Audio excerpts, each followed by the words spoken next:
we're standing in spinning fields. It's not very busy right now, but it's one of the big spots in Manchester for clubbing.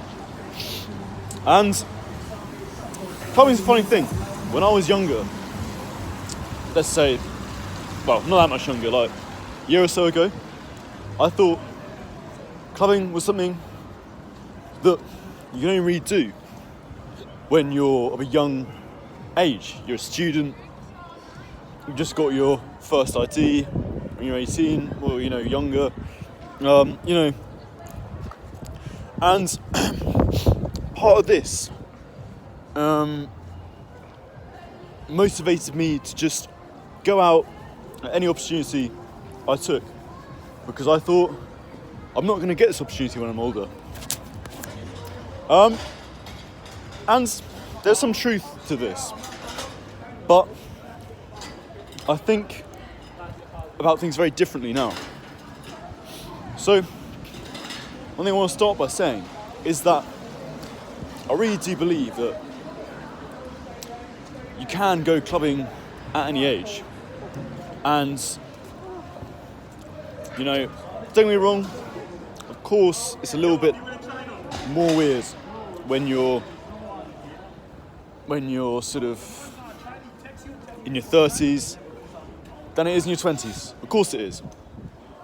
But lots of people still do it. So I think this notion that once you hit like 22, you just stop clubbing is just wrong. And you shouldn't feel like you shouldn't go out clubbing if you're older than whatever, If you're in your 30s, if you're in your late 20s. What I do think though is that it is telling that people stop clubbing at some points in their sort of, I don't know, mid-20s. Why we associate clubbing with a certain age demographic. And I think that's because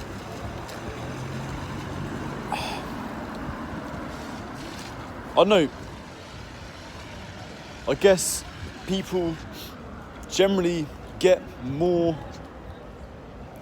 oriented to some kind of purpose at that point in their life. Now, a lot of the time they have to, right? They have to, because they're not living off like student loan or parents' money or whatever. But they have to get a job. So they have to take these kind of things much more seriously than they do when they're a student. However, I think kind of the age where you're finishing university, you're looking into the future, that's a time when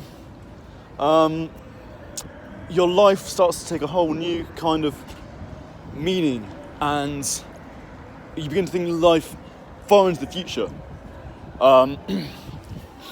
Because that's kind of, if you go to university, that's the first time in your life where suddenly you haven't got something right in front of you to do.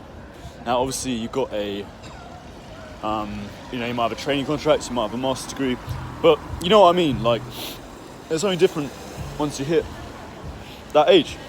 So I think people start thinking longer term, and life, like I say, life starts taking on a much greater meaning. And I think it's no coincidence that on that kind of age, people generally sort of tend to party less, tend to go out less.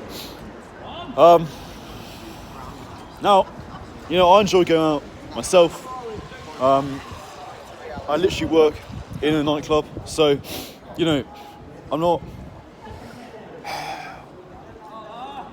I'm very cautious about making this sound overly negative. And I think if you don't go out and have some fun at some point, you're probably living life wrong to some degree. I know that's a particularly controversial thing to say. I think most people agree with that. However, I think the vast amount of people who go out, who you see in clubs, and who basically bear the brunt, bear the weight of the nightclub industry, are people who just don't have that purpose, and to whom clubbing is just the perfect distraction against the fact that they have nothing going on in their life. They've got nothing to wake up for in the morning. You know what I mean? I was serving some people today at this club, and I work at, and I mean, people were just spending like 50 quid on a round of drinks. It's just it's just ridiculous when you think about it. But you know, if that's all that's exciting in your life, and it is exciting, clubbing, then it all makes sense. And some young people get a purpose at 18, and they think clubbing is a bit of a waste of time. Some people get it, in their 20s, and some people don't get it at all, or maybe they live the kind of clubbing party lifestyle well into their 30s, and then suddenly, age 35, decide their life takes a whole new meaning. I don't know.